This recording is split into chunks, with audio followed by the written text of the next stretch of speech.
To hear President Trump tell it, the next step, he hopes, is that Kim Jong Un will start tearing down the nuclear program he just spent billions building. But the president's critics doubt this new relationship will ever pay off.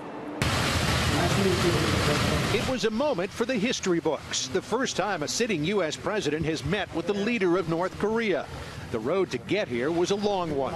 We will have a terrific relationship, I have no doubt. Old prejudices and practices worked as obstacles on our way forward, but we overcame all of them. White House officials told Fox News the entire summit was dependent on how the first one-on-one between the leaders would go. After decades of political and rhetorical conflict between the two nations and personal insults they hurled at each other, President Trump says he and Kim Jong Un formed a personal bond. We're prepared to start a new history, and we're ready to write a new chapter between our nations. The summit ended with a joint communique, Kim pledging to work toward the complete denuclearization of the Korean Peninsula in exchange for U.S. security guarantees. The world will see a major change. But missing from the document any language about verification, the nuts and bolts of how the U.S. will ensure that Kim is making good on his promises. President Trump insisted that will all be worked out. It's going to be achieved by having a lot of people there, and as we develop a certain trust, and we're going to be working with them on a lot of other things, but this is complete denuclearization. Democrats jumped on the communique as vague and toothless. Kim Jong Un and North Korea have made commitments in the past that they have not followed.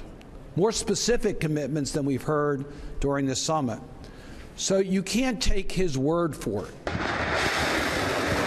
President Trump also heard criticism for his pledge to end U.S.-South Korean joint military exercises, long a thorn in North Korea's side. The president calling them provocative and expensive. Number one, we save money a lot. And number two, it really is something that I think they very much appreciated.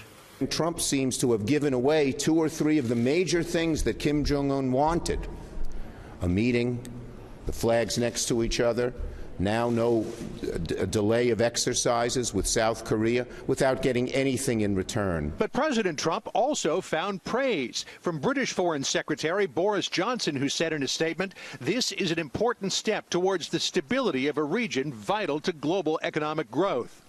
Senator Lindsey Graham says he'd have given Kim security guarantees, too. I'm a pretty hawkish guy, but I want peace. I don't want war. I'm willing to give him security guarantees and economic opportunity that I didn't think I would have given a year ago. President Trump says the details of denuclearization, verification, an end to the war, and possible normalization of relations with the U.S. will all be worked out in future meetings with Kim. The president's Republican colleagues are urging him to proceed cautiously. Working with him is like trying to hand feed a shark. You can do it, but you have to do it very, very carefully. Democrats also criticized President Trump for giving Kim Jong Un the legitimacy of a one-on-one meeting with the leader of the free world. President Trump insists he gave up nothing other than a couple of days' travel and says he was happy to sit down with Kim if it would go some distance to saving the lives of the millions of people President Trump says would likely be killed in a nuclear confrontation between the United States and North Korea. Chris? John, thank you.